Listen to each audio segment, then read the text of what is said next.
Carl, Director of Educational Programs for Challenger Center for Space Science Education. Mark your calendar for August 12th.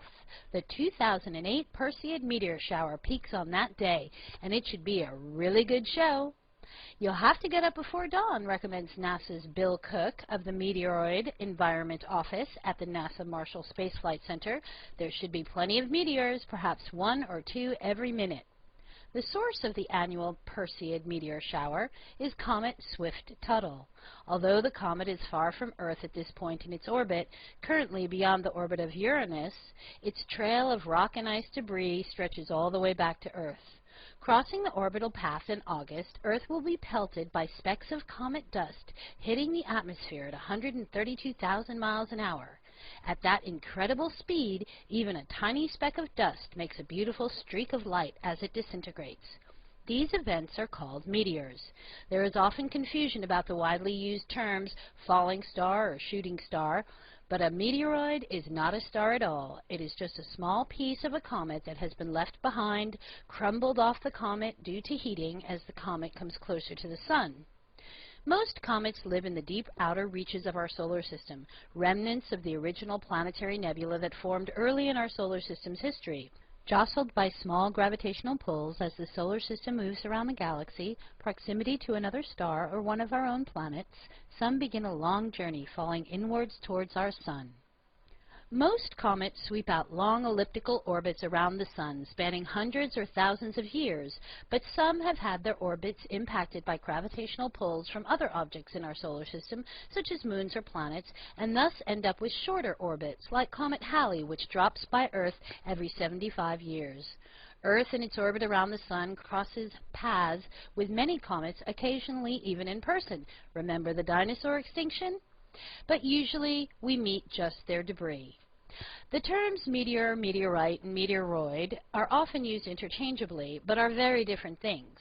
The current official definition of a meteoroid from the International Astronomical Union is a solid object moving in interplanetary space of a size considerably smaller than an asteroid and considerably larger than an atom.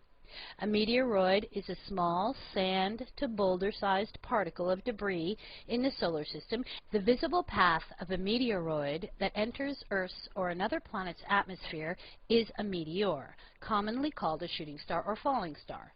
The meteor is the visible event, not the object, that occurs when a meteoroid or an asteroid enters Earth's atmosphere and becomes brightly visible. The visibility is due to the heat produced by the ram pressure, not friction as it is commonly assumed, of atmospheric entry. Ram pressure is the pressure exerted on a body which is moving through a fluid medium. It causes a strong drag force to be exerted on the body. For example, a meteor traveling through the Earth's atmosphere produces a shock wave generated by the extremely rapid compression of air in front of the meteoroid. It is primarily this ram pressure which heats the air, which in turn heats the meteoroid as it flows around it. The ram pressure increases when the velocity increases. For example, when you are in a windy place, you feel a force on your body from the wind. The stronger, faster the wind, the greater the force you feel.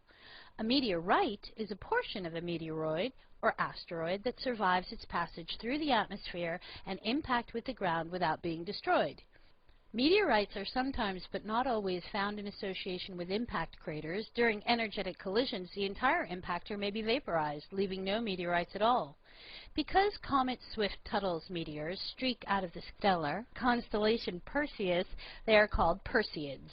Meteor hunters should begin their watch early on Monday evening, August 11th, around 9 p.m., when Perseus first rises in the northeast. This is the time to look for Perseid earth grazers, meteors that approach from the horizon and skim the atmosphere overhead like a stone skipping across the surface of a pond. It's a beautiful sight. Jupiter and the Moon converge on August 11th and 12th for a close encounter in the constellation Sagittarius, visible even from light-polluted cities. For a while, the beautiful Moon will interfere with the Perseids, lunar glare wiping out all but the brightest meteors. But the situation reverses itself at 2 a.m. on Tuesday morning, August 12th, when the Moon sets and leaves behind a dark sky for the Perseids. The shower will surge, filling the sky with dozens and perhaps hundreds of meteors until dawn. For the best view, get away from the city lights. The brightest Perseids can be seen from cities, but the greater flurry of faint, delicate meteors is visible only from the countryside. The Perseids are coming, so get out and enjoy the show. This is Rita Carl, Director of Educational Programs at Challenger Center for Space Science Education, signing off.